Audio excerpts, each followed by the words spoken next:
마태복음을 보면 예수 그리스도라는 표현이 반복되어 강조되고 있습니다. 여러분들이 사복음서를 읽어보시면 다 다릅니다.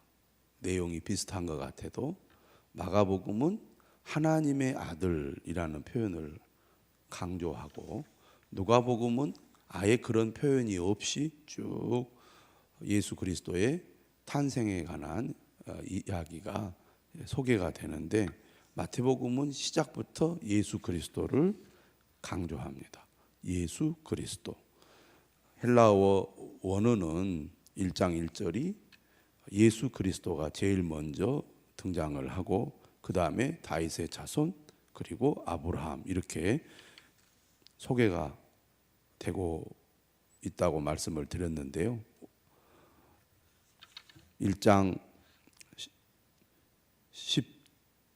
16절도 그리스도라 하는 예수 이렇게 표현함으로써 예수님은 그리스도시다라는 것을 강조합니다.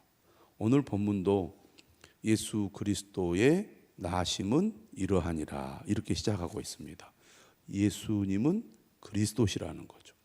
하나님께서 약속하신 메시아가 바로 예수님이라는 것을 강조하는 겁니다. 오늘 본문을 읽어보면 우리가 하나님의 사랑을 느낄 수가 있습니다. 하나님께서 우리를 얼마나 사랑하시는지 알 수가 있다는 말입니다.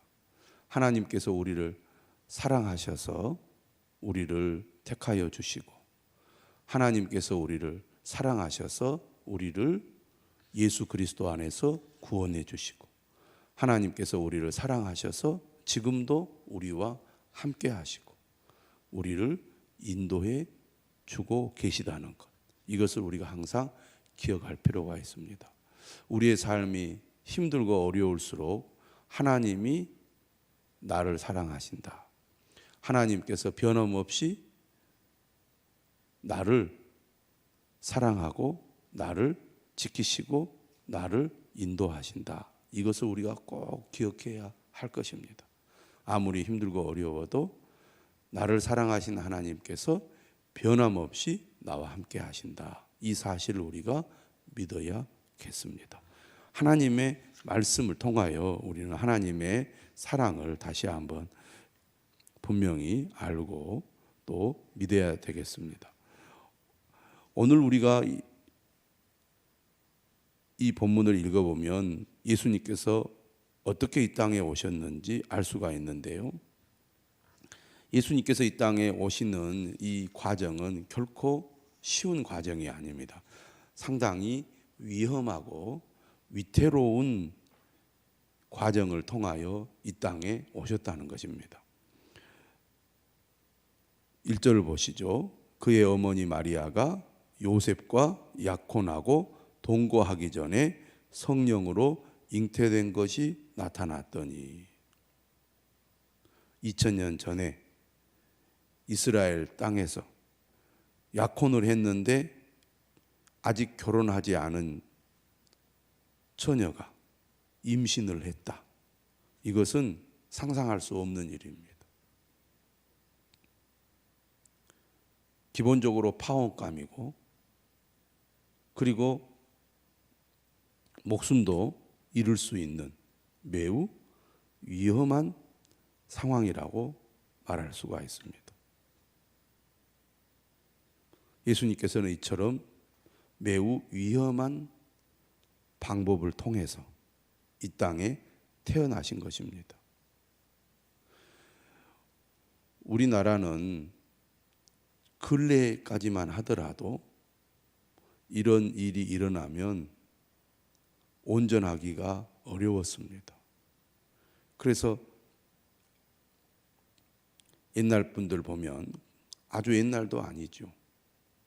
20세기만 하더라도 이런 일이 벌어지면 몰래 개인적으로 아기를 지우기 위하여 이상한 것을 먹기도 하고 그렇지 않았습니까? 그러니 2000년 전에 만약 이런 일이 일어났더라면 아마 그때에도 그런 일이 일어나면 어떤 시도를 해서 아기를 지우려고 했을 것입니다. 자신의 생명을 지키고 또 자신의 미래를 위해서. 그러니까 만약에 마리아라는 여인이 지혜롭지 못하거나 믿음이 없었다면 자신에게 벌어진 일을 결코 받아들이기도 어렵고 이해하기도 어려웠을 겁니다. 그러면 어떤 행동을 취했을 수도 있죠. 그렇다고 한다면 예수님께서 이 땅에 태어나실 수 있었겠느냐 하는 겁니다. 또 그의 남편 요셉의 입장을 한번 생각을 해보시죠. 19절에 보니까 그의 남편 요셉은 의로운 사람이라. 의롭다는 것은 그가 불의를 타협하거나 또 불의에 동참하는 사람이 아니라는 것입니다. 하나님의 말씀을 철저히 따르는 사람이라는 얘기죠. 그렇기 때문에 마리아가 무슨 얘기를 하더라도 마리아의 말을 받아들일 수 있겠습니까? 상식적으로, 인간적으로 불가능한 일입니다. 그래서 그는 마리아를 거절하고 마리아와 파혼을 했을 것입니다. 실제로 요셉이 그러한 시도를 했다는 거예요. 그를 드러내지 아니하고 가만히 끊고자 하여. 어떻게 보면 요셉은 양심적인 사람이죠. 그래도 자신과 약혼한 여인이고, 우리가 누가복음을 보면 마리아가 천사 가브리엘을 통하여 자신이 성령으로 잉태되었다는 소식을 듣지 않습니까? 마리아가 어떤 얘기를 했다 할지라도 요셉은 그걸 받아들이기 어려웠을 것입니다. 그래서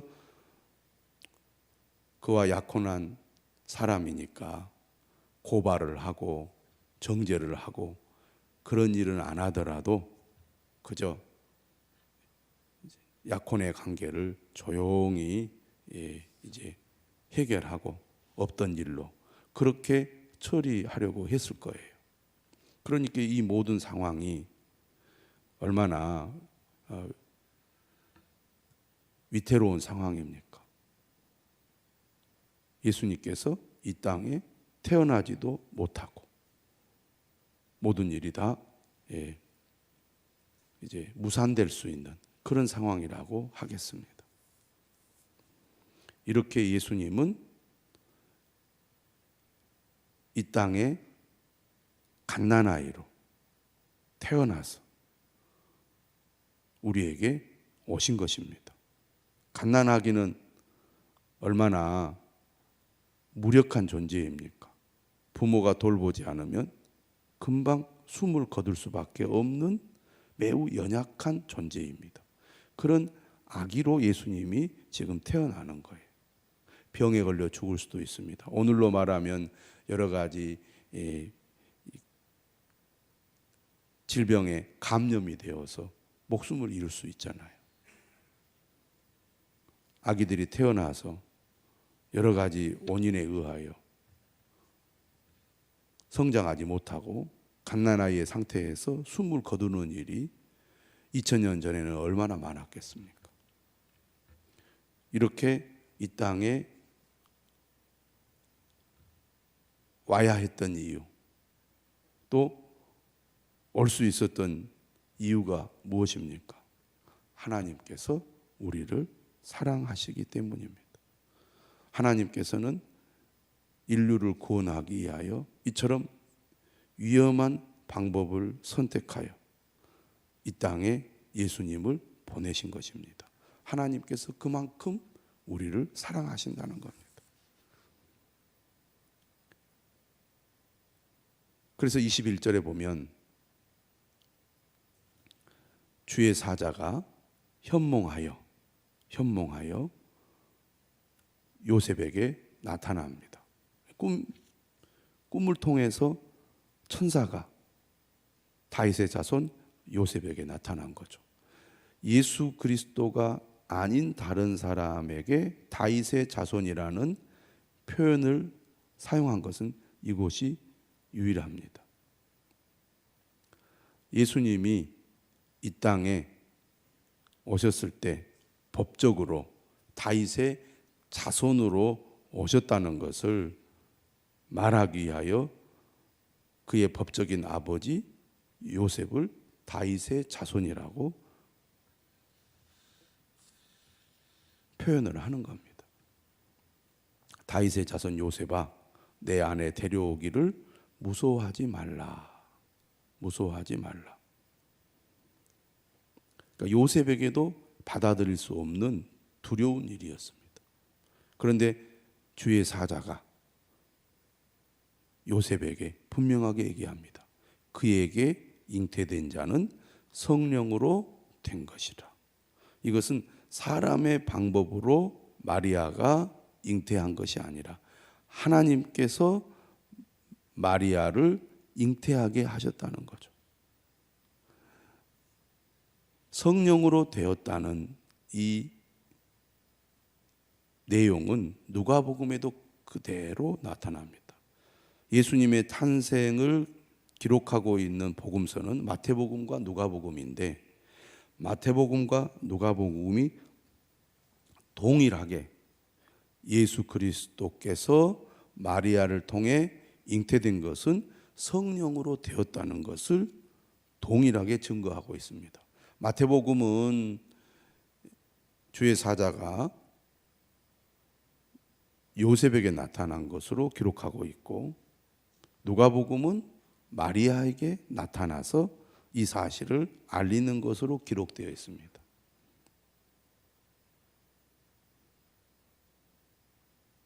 마태복음은 유대인들을 대상으로 기록된 복음서라는 말씀을 드렸습니다. 예수님께서 다윗의 자손으로 오셨다는 것을 강조하죠. 그렇기 때문에 다윗의 자손인 요셉에게 천사가 나타나서 하나님의 뜻을 전달하는 이야기를 전개를 합니다. 그런데 마태복음이나 누가복음이나 예수 그리스도께서 이 땅에 어떻게 오게 되셨는가, 탄생하게 되셨는가, 잉태하게 되었는가, 그것은 바로 성령으로 되었다는 것입니다. 우리의 이성으로는 이해할 수 없고 받아들일 수 없는 내용이죠. 이것은 오직 하나님께서 하신 일이라는 것입니다. 그러면서 아들을 낳으리니 그 이름을 예수로 하라. 천사가 나타나서 이 땅에 오신 하나님의 아들의 이름을 말해주죠. 알려주죠. 이것 또한 누가복음도 똑같이 천사가 나타나서 마리아에게 이름을 알려주었습니다. 예수라 하라. 예수라는 이름은 구약에 보면 여호수아죠. 여호와는 구원이시다, 이런 뜻입니다. 이름을 알려준 것은 곧 이 땅에 오시는 메시아의 정체가 무엇인지를 얘기해 주는 거죠. 구약 성경을 보면 이름은 단순히 이름이 아니라 그 이름에는 그의 정체성이 드러나 있습니다. 주의 사자가 나타나서 잉태의 사실을 알리면서 이름을 알려줬다는 것은 그가 누구인지를 말해줬다는 얘기입니다. 오늘 본문도 분명하게 이야기하죠. 이는 그가 자기 백성을 그들의 죄에서 구원할 자이심이라. 하나님의 사랑을 엿볼 수가 있습니다. 인간은 죄로 말미암아 결국 멸망받을 수밖에 없는 존재입니다. 이스라엘 백성들은 예수님이 이 땅에 오실 때 메시아를 매우 고대했습니다. 그들은 고통 가운데 있었어요. 근데 이렇게 이스라엘 백성들이 고통 가운데 있을 수밖에 없었던 근본적인 이유가 어디에 있습니까? 그들의 죄 때문이죠. 이스라엘 역사의 그 고통은 결국 그들이 하나님께 불순종하고 하나님의 명령을 거역한 이 죄 때문이죠. 이러한 이스라엘 백성들의 불신앙과 불순종은 오늘 우리들의 모습에서도 그대로 드러납니다. 인간은 여전히 변함없는 행동을 하지요. 왜냐하면 그 본성이 예나 지금이나 똑같기 때문입니다. 그런데 하나님은 그러한 인간을 긍휼히 여기시고 그들을 구원하기를 원하신다는 거죠. 그래서 위험한 방법을 동원하여 하나님은 인류를 구원하게 하여 그의 아들을 이 땅에 보내신 것입니다. 왜 하나님께서 우리를 죄에서 구원하십니까? 우리가 하나님의 구원을 받을 만한 자격이 있습니까? 아닙니다. 자격이 없어요. 죄인이 무슨 자격이 있기에 하나님의 구원을 받겠습니까? 죄인이 무슨 자격이 있기에 거룩하신 하나님께 나아갈 수 있겠습니까? 하나님께서 인간을 사랑하셔서 인간을 구원하기 위하여 전적으로 하나님께서 구원자를 보내신 것입니다. 특별히 22절 이하의 말씀을 보면 이제 이사야 7장 14절의 말씀을 인용하고 있는데, 마태복음의 가장 큰 특징 중에 하나는 구약 성경을 매우 자주 인용하고 있다는 것입니다. 구약 성경을 인용한다는 것은 무엇을 의미하느냐? 예수 그리스도께서 이 땅에 오신 것은 하나님의 말씀을 성취하신 일이다. 하나님의 약속이 이루어졌음을 말하려고 하는 것이다. 그래서 22절에 분명히 말합니다. 이 모든 일이 된 것은 주께서 선지자로 하신 말씀을 이루려 하심이니, 예수 그리스도께서의 오심은 하나님의 약속을 성취한 사건이라는 거죠. 이스라엘 백성들이 메시아를 고대한 것은 바로 하나님의 약속이 있었기 때문이죠. 그 약속을 하나님이 이루셔서 예수님이 이 땅에 오셨다는 것이죠.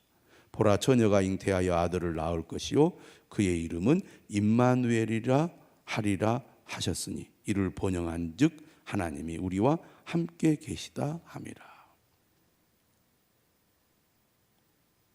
이 땅에 오신 예수 그리스도, 그분이 바로 임마누엘이라는 거죠.